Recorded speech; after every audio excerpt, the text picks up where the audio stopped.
Hey everyone, welcome back to an episode of Anomaly. I'm joined today by Andrew Markoff, my friend and portfolio founder, CEO of Smack Defense or Smack Technologies. Welcome to the podcast, Andy. Oh, thanks for having me. And then we're also in the Manhattan Lab studio in Manhattan. Thank you, Matt Marlinsky, for letting us be here. Appreciate it. Andy, I want to start this episode by bringing Rippets and having you explain the significance of that, but I didn't get to it because the only place that stocks Rippets is the Dollar Tree in New York, and it's quite far from where I live. So instead, we have our unofficial sponsor, Devotion, very good coffee in New York. But anyway, why don't you tell us the significance of Rippets by, way of your background, essentially. What were you doing before Smack? So I was in the Marine Corps for 10.5 years, originally as an infantry officer, and then I was at a Marine Raider at MARSOC for the back half of my military career. And Rippets hold a dear place in my heart. And I mean, it's not surprising that they're sold at the dollar store, because I'd say they're energy drinks that were fit for the military, which is several grades below Monsters and Red Bull. But they pretty much got me through most evening planning cycles. I'd probably down six to eight of them, and I think citrus was my favorite flavor. We just called them orange Rippets, and most of the time we just chugged them hot because we'd forget that they were outside roasting on a tarmac, and we just grab them on the way in. And so something about a boiling battery acid flavored with orange that reminds me of an earlier part in my life. How hot does it get in Iraq, out of curiosity? Oh, it was easily 120 on certain days. That's crazy. Arizona, but you're also getting shot at. Yeah, I mean, luckily the Marine Corps kept me in either the Mojave Desert or in Yuma in the Sonoran Desert, so it just felt like every other day. And then when you were in MARSOC, obviously you fought in the Battle of Mosul, which kind of an interesting battle for a lot of reasons. Probably one of the most complex urban warfare battles in at least this century, especially against an insurgency. What was your role during that, and how did it kind of inform what you're doing now? Sure. So that was my last deployment. Actually, in the military, I was at MARSOC, and I was the there's a special operations task force in charge of northern Iraq, and I was the operations officer for that task force. So I did a lot of the planning, and then I really ran the kind of day-to-day fires execution. We had several different U.S. special operations teams that kind of fit in under us, NATO special operations tied in under us, mainly because we were mainly using U.S. fire support assets. And so we were really integrating kind of the coalition special operations in support of, supporting the Kurds and the Iraqis going back in and retaking Mosul, back in 2016. It's really fall of 2016, kind of through, spring of 17. And, my role really was doing the fire support planning in support of the whole joint task, the whole special operations task force, making sure that we were supporting the Kurds and the Iraqi forces and our teams that were embedded with them, both before the operation started and kind of dynamically retasking assets as the operation unfolded. What was the battle like? Were you dealing with drones? Was it mostly VBIEDs?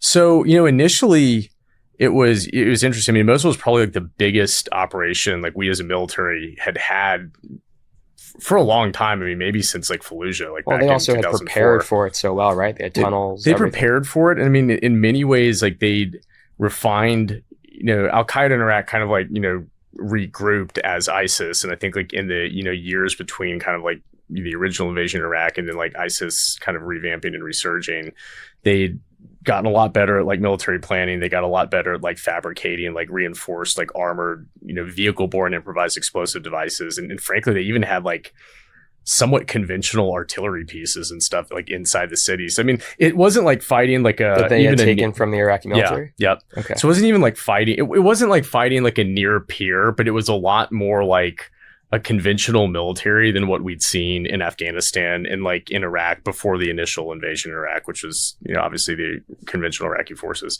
So they had fortified the city. I mean, they very heavily used vehicle-borne improvised explosive devices. We called them Mad Max vehicles because they basically fabbed just like sheet metal. Yeah, they'd fab these sheet metal. I mean, they were crazy-looking things, but they'd have these fab houses for them, and they made thousands of these things, and then they'd made lighter weight versions of them that they'd actually buried in little caves in the ground. Just drive them out. Yeah, and so it's the Kurds and our teams were driving by, they drive them out behind them out of holes in the ground, and just chase them across the desert. I used to watch a lot of footage from the Syrian civil war and then the ISIS conflict over the next few years after that. And you would just see these 4K videos of the Mad Max vehicles driving an open desert at 80, like popping over sand dunes as like Kurds are throwing ATGMs, anti-tank guided missiles, and RPGs at it. And in some cases, they would get very close. I mean, like, no, I mean, hard to hit. that was the biggest threat. I mean, you kind of asked about the drones. I mean, really, originally when they started using drones, they were using them to spot for indirect fires. I mean, they were kind of like a really cheap version of like, you know, our predators, where they're like going and looking for, okay, like where are their forces? Can I spot and correct fires off of them? But really, where they got more dangerous and effective is when they started using them to spot for Mad Max like VBIDs. And so they would go like scope out a troop position, like you kind of see them, and like they would be spotting, and that's tended to become a signal later in the operation that like a VBID was coming, like once they started popping up, because that's how they would basically guide them onto us. Did you have a very close call with the Mad Max car or no? I mean, I was, as an opso, I sat in a windowless room and had like very, very little excitement other than watching through the TV from afar. But like, I mean, our teams absolutely did. Mm. So I guess, obviously fighting ISIS was, you know, or Mosul specifically, it was urban warfare, primarily against an insurgent. I mean, obviously they have some elements of conventional force until they kind of got bombed out of existence and now they're insurgency again, so it goes. But what were the lessons that have taught you in a way that kind of informed what you're doing now at SMAC? Yeah. And maybe it makes sense to just give a high level of what you're doing at SMAC.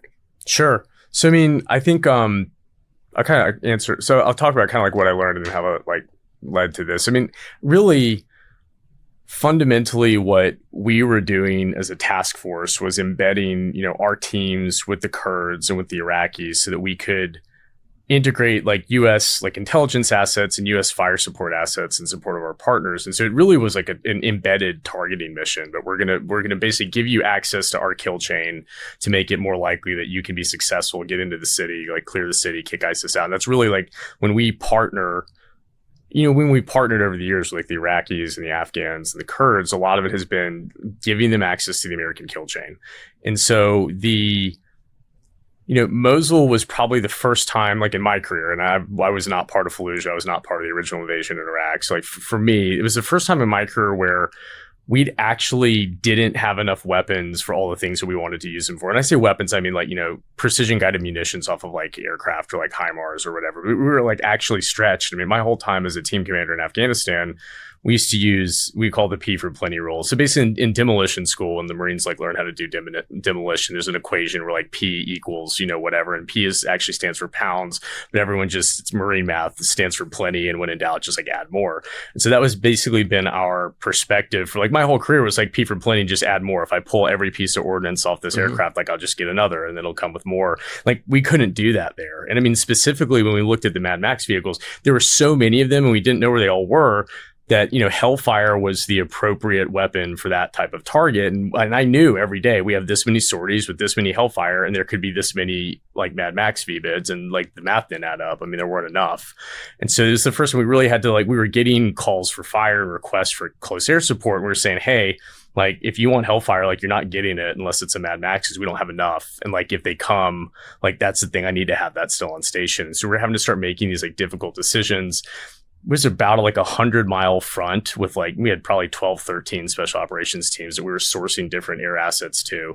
And I say all that from like, it was a targeting cycle that was like difficult to work. We managed it. I mean, we managed it in PowerPoint. We weapon your targets on whiteboards. We make Gants about them in PowerPoint. We'd like crash SharePoint every morning trying to upload them. And, you know, the flight day would start and our plan just went in the special filing cabinet in the trash can. And then I just winged it. Like me and the staff winged it after having stayed up all night, like drinking ribbits, hope that we got it right real time. And I think, you know, we manage it because it's not that like difficult. I mean, ISIS, as we look at today in 2025, we're like, you know, we have bigger problems than ISIS. The pacing threat's China.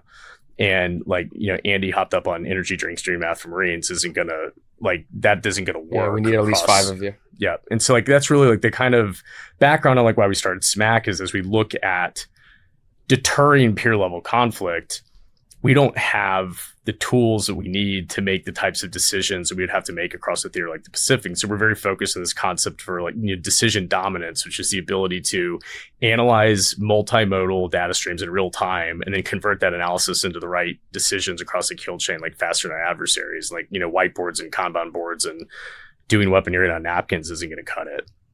I want to chat about that and the role that C2 comms in general, kind of command and control, plays in a potential Indo-PACOM conflict. But first, the most obvious point that people talk about when it comes to Indo-PACOM lack of readiness is just like a lack of munitions. Like, Palmer loves getting on stage and citing what I think is the CSIS number from their war game, that we'd run out of key munitions within like 8 days.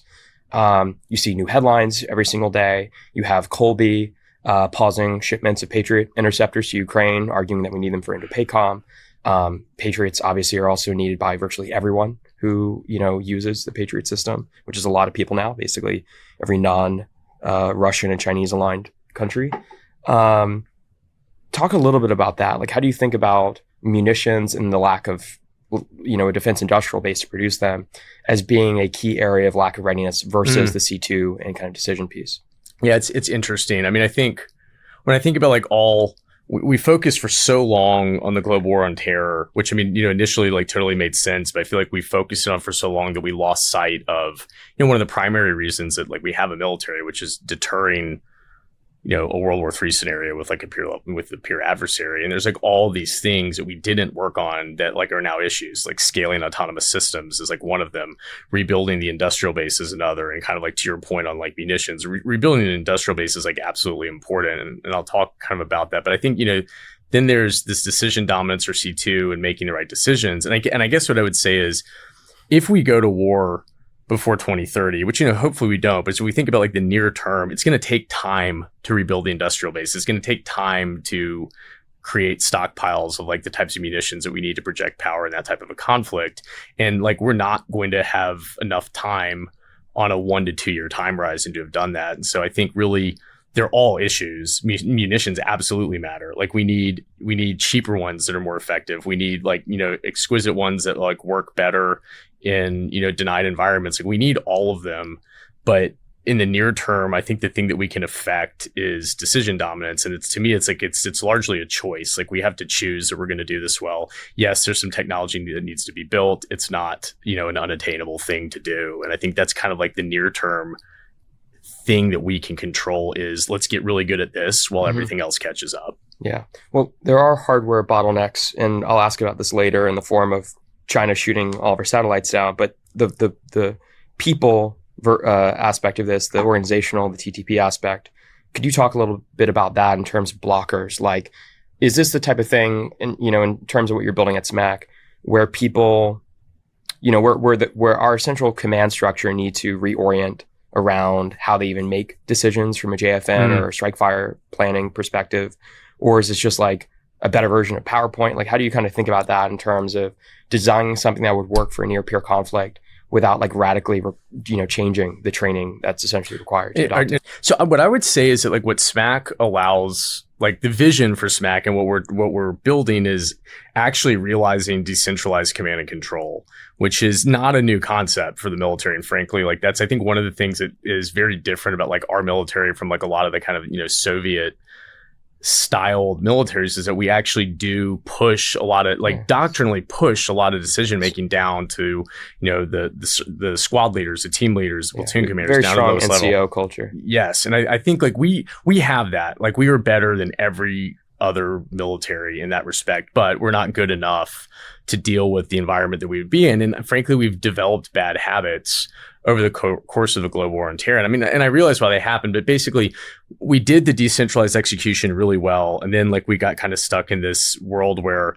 you have everyone can see the drone feed and can watch a mission happening. And you start getting people like wanting to have a say further and further and further up the chain because they could see things that they were never able to see before. And it's just natural human nature. It's like, well, I see this happening and I have all this experience. Like I want to give them advice. But you get into this where we were very centrally controlled by the end of the global war on terror. And I think like we could afford to, because it's a slow paced war, right? Like I'm trying to find bin Laden or whatever, like insurgent leader X in a haystack. And I need to be really sure that they're there. I'm going to take my time. I'm going to make sure that we like minimize collateral damage. I'm going to do all this stuff and be really, really confident. Then we go. You had time to where like it was annoying, but it wasn't like an operational problem the way it would be in a conflict in the Pacific, where you're not going to be able to see everything that's happening because you're not going to have cloud and comm connectivity the way we're used to.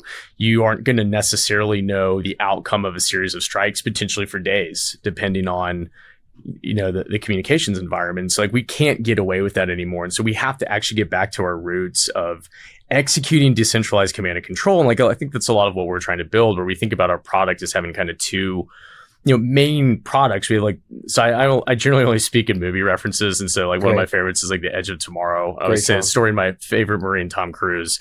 So like the Omega was this like big alien brain that would like control all its alpha lieutenants at the front line. And it's kind of a similar concept. Like one of our products that we call Omega, we're building using proprietary reinforcement learning models, computer vision, to kind of help crank out these like multi-day joint force fires execution cycles.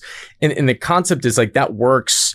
That core product works where you have compute, where you have cloud connectivity, but like for the platforms and units at the edge, they have limited compute, limited cloud connectivity. I mean, they're working off tablets and like ATAC or whatnot. And so we're taking those core models and then building low rank adaptation and small language model based agents that can then be deployed to the alpha stacks that can like do the workflows that they need to do at the edge in a way that's informed by campaign level equities without having to reach back and say, hey, like, what do you want me to do? And it's like Indo-PACOM, like, commanders across Indo-PACOM can know the people at the edge, know the theater equities. They can make decisions on their own. Playbook for that particular cycle. Yeah. And it's basically, your general types of tasks for like this unit in this context, like you're a good fit for this, this, and this. You're not as good a fit for this. If these types of things show up, like someone like save your munitions, don't spend them on this, spend them on these types of things. And so an aspect of that I'm curious about, which I was trying to allude to with the previous question, is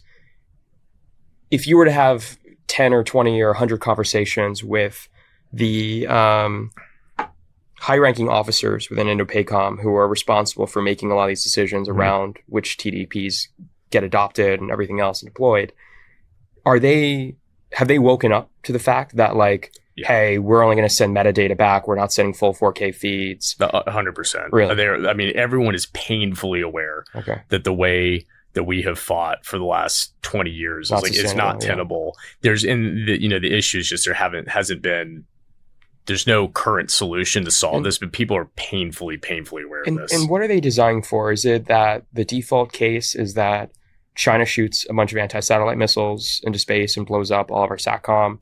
Is it just that, no one's going to do that? It's kind of a red line because we'd shoot their satellites out. But still, you're going to want to be quiet because everyone's going to be monitoring each other's spectrum, essentially. I mean, on the satellite piece, obviously we don't know exactly what, the adversary would do. I mean, I would say if you look at what the PRC and PLA have put out as far as like how they think about warfare, we talk a lot about air superiority, air dominance, like maritime superiority, maritime control. They talk about that stuff too, but what they talk about as primary to both of those is like information dominance, information confrontation, and like they learned a lot about us when they looked at like how successful we were in the Gulf War, and that was kind of like an eye opening for them. It was like, like they have these really exquisite systems, like they're able to like communicate all this stuff, and so all of our systems are super information hungry. And so if you deny us the ability to like use the information, like our really expensive systems that we don't have as many of become a lot less useful. It doesn't mean they don't work at all, but they're way more likely to miss. And we don't have enough munitions to miss all the time. And so they are going to focus on that. And one of the pillars of that like is the space layer, like is our sensor layer. Now, frankly, like we are way better positioned than anyone else in the world to reconstitute a space layer with just like companies like SpaceX, et cetera. But I'm basically saying like they may very well do that. And I think, we're able to reconstitute, but like absolutely, like that'll have an impact. And I think the other thing that, the commanders across Indo-PACOM are aware of is that, if you talk in certain parts of the engagement zone, you die. I mean, if I, it's like if I talk in the wrong place and the right things, I may as well point a flashlight into the sky saying, here I am, like, come get me. And I think like that reality you have to have a coordinated effort to enable these communications windows where we can all talk to each other, and they can't just be whenever we want. They have to be synchronized. And so you're going to have these planned calm times. There's work that goes into enabling those communications to happen, but it's not whenever we want to. And like, that's just a reality we haven't it's like everyone is assigned to a submarine, essentially. Yep. And just in terms of how they've had to adopt this type of practices over the last 60 or 70 years. Yep. That's interesting. What is China designing for? Are they designing for the same scenario where potentially the US shoots out their satellites or degrades their C2? I mean, they kind of have a natural advantage of, obviously they're not operating from, thousands of miles away from our closest bases and supply depots. And also, curious if you disagree with this, but I would assume that the US is not going to strike mainland China in almost any capacity unless they really, really, really had to, which means all of their domestic mainland C2 is likely going to sit there and they don't have to really think about it. Yeah. I kind of go back to China values, information confrontation and like information superiority as like the key linchpin. And it's interesting. We talk about like in our military, we talk about information operations, but it has like a much more limited scope. Like we don't build organizational, like system-based infrastructure around like doing the information like dominance well. They do. I mean, they are organized, like they are going to fight they call, a systems confrontation, systems destruction approach. But like the information team is arguably like the most important team and like drives everything else. And they take that and they design for that. When I say that, like they have extremely redundant sensor networks throughout, like, the first island chain, like you can even reach in the second island chain. They have, ground-based, air-based, space-based. They also think about, these kind of like gray zone, like influence operations. Like they've got the militia forces that can go and they basically have like set it up to where they can influence like opinion before a conflict breaks out and like influence opinion. They're trying to influence the opinions of like our allies and partners to where they want to make the cost of us intervening so high that the American public like won't stomach it. And so like I think like if you think of it in that respect where it's not like they're designing that we couldn't intervene. I mean, I'm sure that's what they would prefer, but like, let's say that like maybe they can get it to 50-50. What they're designing for is like, I don't think that they believe that Taiwan is as important to us as a country as it is to them. So will we incur the cost to go to war? And they want to make the cost of acting at all so painful that it's a lot easier to just say no. And I think like if we could beat them handily, the cost wouldn't be that big. And I think when you look at the issue right now, it's not necessarily would we win? It's like, would we win at a cost that we could accept? And I think that's really what they're engineering for when like with their information dominance and their kind of like sensor systems, like with the, anti-access area denial system that they put in place, they are engineering to the cost to us and our allies just doesn't make it worth it because it's not vital enough to our interests. And so as I think about where we're at in 2025, I mean, obviously you have a lot of people who are saying that there's going to be an invasion, by 2027, whether or not that happens, arguably irrelevant for this question at least. But certainly from a like headline and temperature perspective, there is this kind of general consensus that like we don't have enough munitions, that we wouldn't necessarily support Taiwan directly, that this is less consensus and more controversial, but that Taiwan might not even defend itself in an actual conflict. And then also not consensus, but that China might not even need to do a full-scale invasion. They could just, come up with a casus belli, like a reason for war, that would justify a blockade and then result in effective subjugation, more like a Hong Kong type situation. Obviously not exactly the same thing, but adjacent. First part of the question, do you agree with all that? And the second part is like, where does that go from here? I mean, what is kind of the signal that we're even trying to send? Because it's kind of unclear to me. Like we have a country that we don't recognize, but also still send weapons to. We've deployed some units in a training capacity, but it's kind of unclear that we'd really step up. Yeah, I mean, it's funny. I was actually talking to one of my co-founders, like Clint, about this. I mean, I don't spend maybe as much time as I should thinking about policy. I've always been more focused on like my contribution from like a career perspective is like supply the deterrence as a weapon, such that like the people that do policy like have a tool to use. So I'm not sure that like I'm real confident how to weight the likelihood of a conflict or like would we intervene. But I can kind of speak to some of the levers on that. Is that like there's various opinions about whether China internally has economic issues where the best way to focus away from internal issues at home is to go to war. And I think when you look at demographics when you look at assimilating Taiwan, I've never been on Taiwan. Some of our people in the company, people I know have spent time there.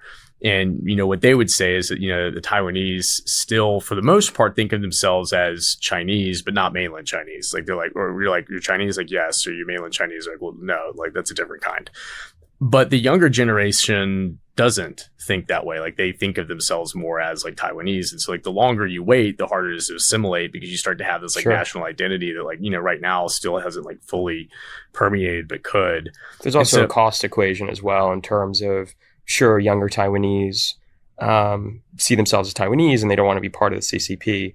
But if the options are,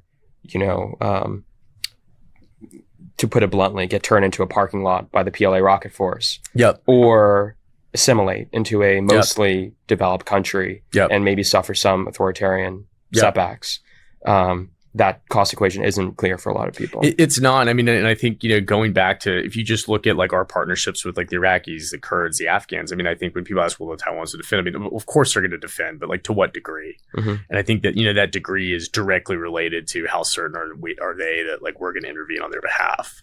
And so, I mean, and we saw this with the Iraqis, we saw this with the Kurds. I mean, we saw this in Afghanistan, which, obviously turned out the way it did. Yep. And I mean, it was interesting because when I was in Afghanistan, that was actually in 2014, that was the point where we were starting to pull back. They're hey, we're going to pull out. You all can't go out on every op. You've got to start distancing yourselves and guiding them. And it was a massive drop in op tempo, massive drop in effectiveness. And it's just, they're hey, they're going to leave. And when they leave, we're going to have to deal with the situation as it is. I'm not, I'm not necessarily willing to put my life on the line when long term, I'm not really sure how this is going to pan out. And so also, I think you have it's a similar dynamic for sure there. Well, I think part of the difference, though, I would assume, is that for the coalition forces that we were training in the Middle East, we were also, push back if this is incorrect, because I obviously don't know, but I'm assuming that we were training them to operate around coalition doctrine. So very heavily supported by airstrikes and stuff like that. Especially, before the pullout and everything else became very clear. And so we kind of pulled the rug out from under them in a sense, where they couldn't necessarily adapt because they were so centrally tied to US air power. I'm assuming that for Taiwan, the US is more and more designing around kind of the porcupine type defense style of let's give Taiwan the tools via anti-ship missiles, sea mines, all these other things, and help them defend themselves and support possibly in some capacity. I think it is different in that respect, but I also think that if China really, really wanted to establish a lodgment, it would be really, really difficult to keep them from getting an initial foothold somewhere on the island. Mm-hmm. And so they kind of continued support from the US. I don't think that I think there's different levels of support, right? There's we can train you, we can equip you, and we can give you some support if a conflict broke out. I think, that and the amount of willingness to fight that comes with that package versus we're in this and we're going to do whatever it takes is very, very different. Can we talk about that a bit? I mean, do you have, the blunt question, I guess, is do you have faith in the Indo-PACOM allies in the region? I mean, as I think about Japan, without ranting too long about its history, where it's at now is it seems extraordinarily pacifistic. And even when I talk to individuals within the JSDF or folks in that apparatus, there seems to be great apathy towards involving itself at all in war. Obviously, at the procurement level, they are doing things like upgrading their anti-ship missiles to be more of a deterrent in kind of the broad region's potential conflict. Korea obviously has more of a more skin in the game in terms of their northern neighbor and their proximity to China. The Philippines as well, just because of all the militarization happening in the South China Sea and their waters.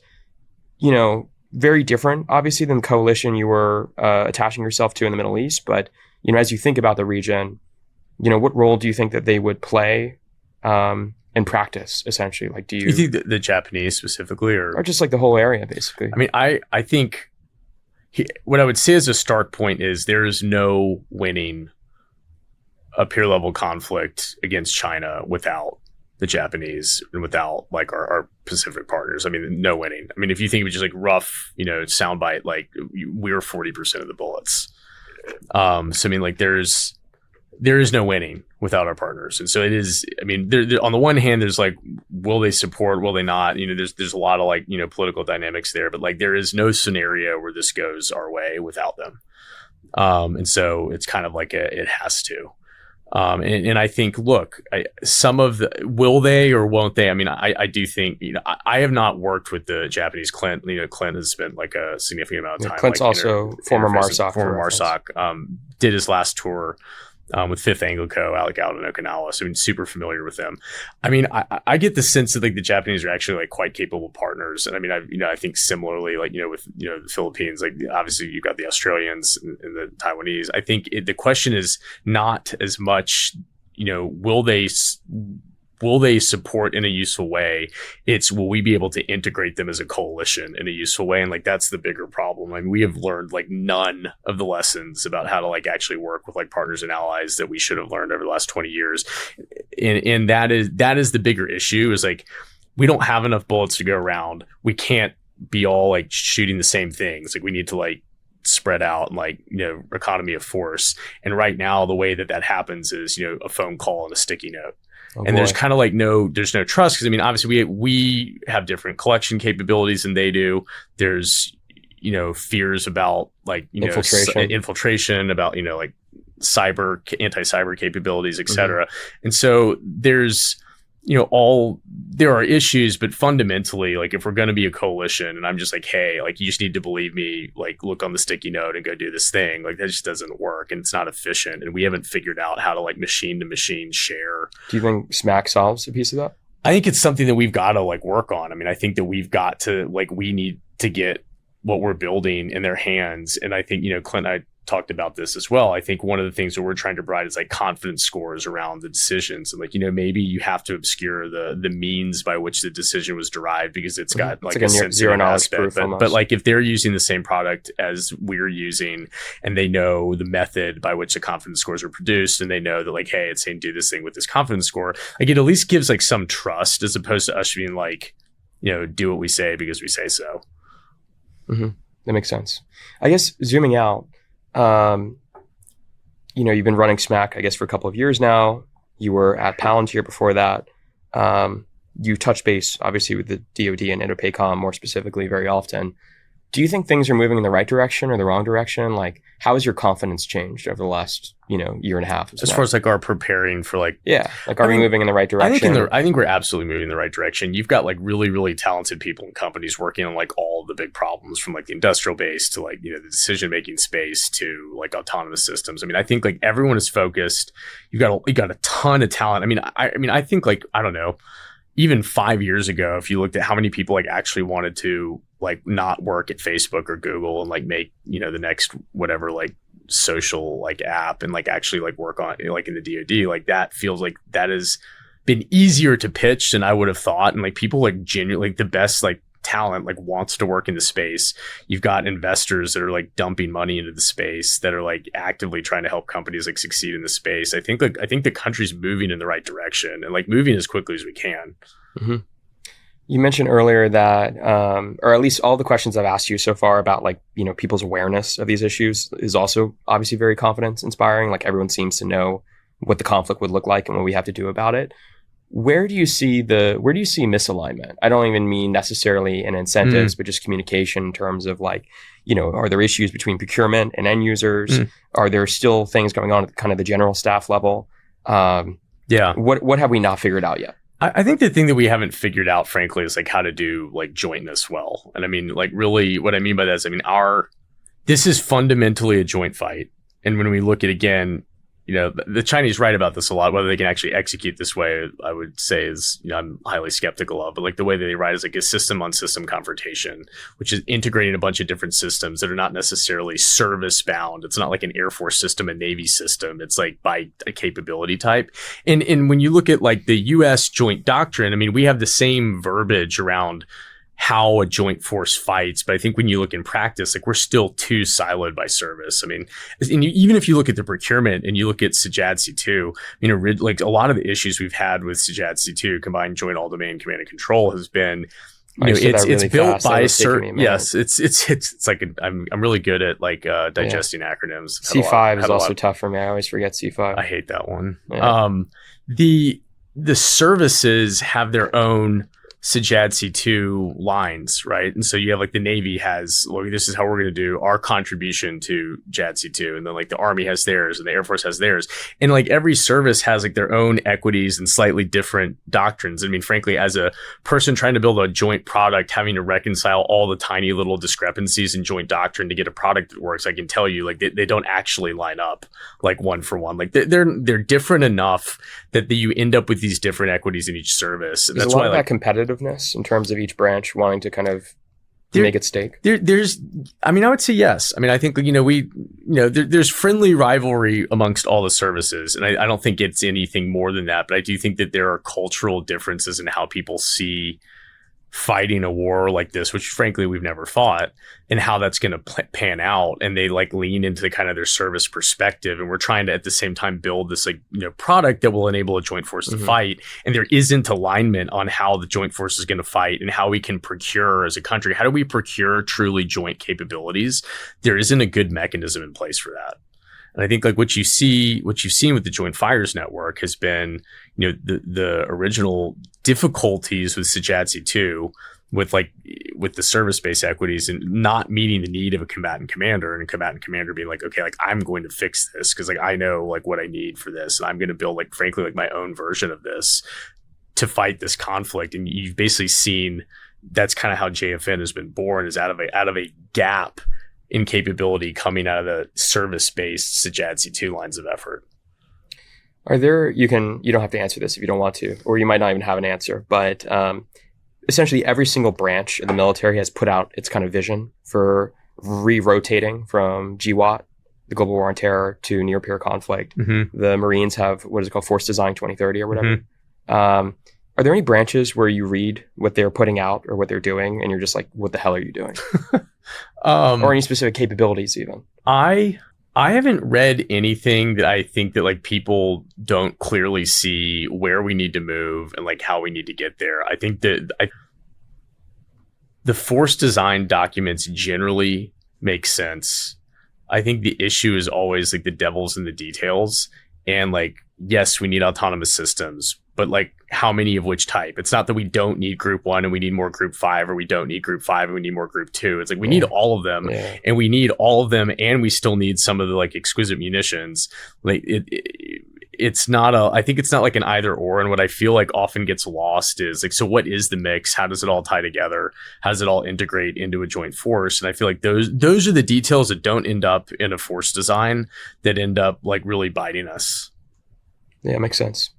We didn't really talk about Ukraine at all. Something that was kind of interesting, no one really talks about anymore, obviously, because Russia has adapted, but at least in the first 6 months of the conflict, there was this acceptance within the kind of pundit and expert and military planner community that, not only did Ukraine massively overperform, but Russia massively underperformed, right? And the analogy of them being a paper tiger was like very front and center in headlines for a while.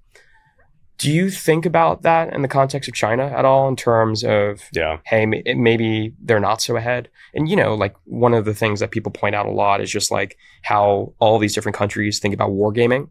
Like the reputation of the US is that we design for the worst case scenario in our war games. Like you have Abrams tanks, shooting via manual line of sight, pretending that their sights all like got knocked out by an EMP or something. Whereas like the Russians historically never lose in their own war games. Yeah. My sense has been like, the short answer is, are they a paper tiger or not? I mean, like, we don't know. I mean, they haven't fought a war in decades. I mean, they lost the last one they did. But at the end of the day, I do think that they learn. What was that? Was that Vietnam? Yeah. Okay. I do think that they learn. I do think that they're actually quite like, eyes open about like what they're capable of doing and what they're not. And I think really that, when I think about, so like, what are the things that I have to believe that they are, to understand kind of like their capability? And one is, okay, if you think about an amphibious operation, that is the most complicated and dangerous military operation, period.